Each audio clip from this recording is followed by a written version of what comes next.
I'm Abbi Russo, and I just wanted to share, growing up, I didn't grow up in a Christian home. I grew up in a broken home. My parents were divorced by the time I was 6, and I was raised by my mom, and it was just my mom and my brother and I for most of our lives. So really I came out of a very tumultuous childhood. My father was he was physically abusive to my mom and emotionally and verbally abusive really to all of us. So just was really broken. And so growing up I kind of came out of that. And I really, as a teenager, as a child, I struggled with depression really my entire childhood. And it was really, it was a very secret thing. I kind of knew that it wasn't normal to feel that way, and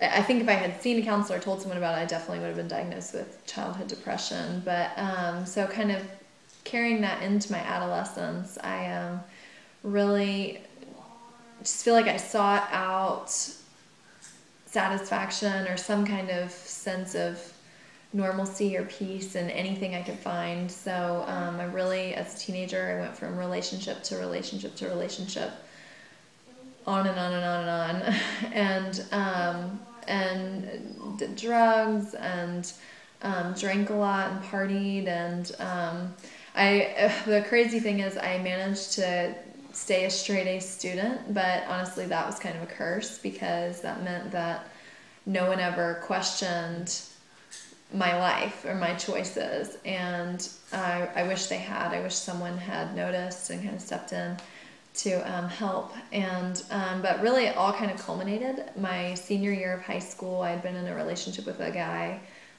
for about a year and a half or something, and we broke up 2 days before, which also very destructive and turbulent relationship. And we broke up 2 days before my high school graduation, which at the time was pretty devastating. And that whole month after graduation really was the lowest point for me in life. And I suddenly had a lot of freedom because I was 18, and so I just kind of started partying like every night and got into some even more destructive relationships and just felt completely and utterly empty. Like there was literally nothing left of me. So I felt like it didn't even matter what I did at that point. And kind of while simultaneously as that was going on, my older brother, and his now wife, were Christians, and they really kind of reached out to me and spent a lot of time with me.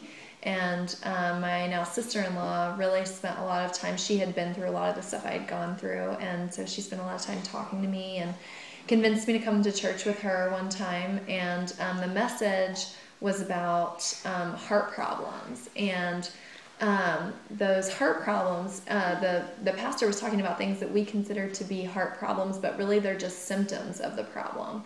And I had spent a lot of time my entire life, I had just been very angry person. And one of the heart problems he talked about that, and I always thought if I could just fix my anger, that would really that'd fix everything else. And during that message, he said that anger was one of the heart problems, and that was just a symptom of a bigger problem of not knowing Jesus. And it just kind of clicked for me in a new way, and I really realized that the lifestyle I'd been living up to that point really was completely destructive, and I felt like there would be no future for me at that point, that pretty much my life would probably end in a downward spiral. And I just felt this overwhelming sense that God was calling me to follow him. And I really didn't know what that meant. I had nothing to risk at the time, and so I just went for it. And so I laid everything down. I really, it was a little bit of a process. Like that was July of that year, and I started college in the fall. And so really by the time I started college, things in my life were very different. actually felt peace. I felt joy.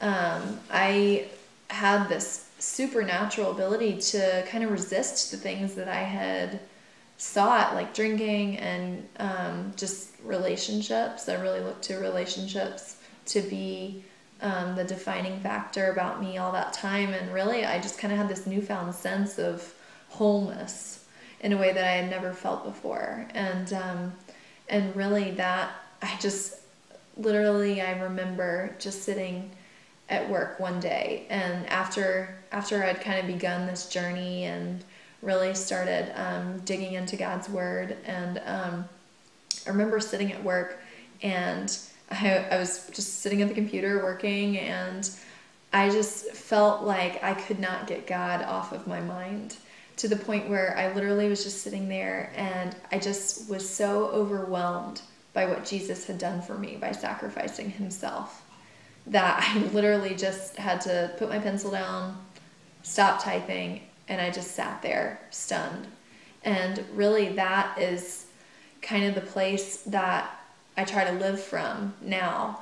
And really I believe that the path that I am now, I'm married, I have 2 kids, married to a pastor, which if you knew me before, you would be really, really, really surprised at that fact. But I really just, I honestly believe that my future would have been done if I had continued on the path that I was on before. And I believe that the future that I'm living right now, that did not seem like a possibility before, I am certain that that is only made possible by the hope that's found in Jesus. And that's the thing he says, my plan is to give you a hope and a future. And that's exactly what I didn't think I had any chance of getting, but that is the free gift of grace, of salvation. And I am eternally humbled and eternally grateful for the sacrifice that Jesus made for me. And I'm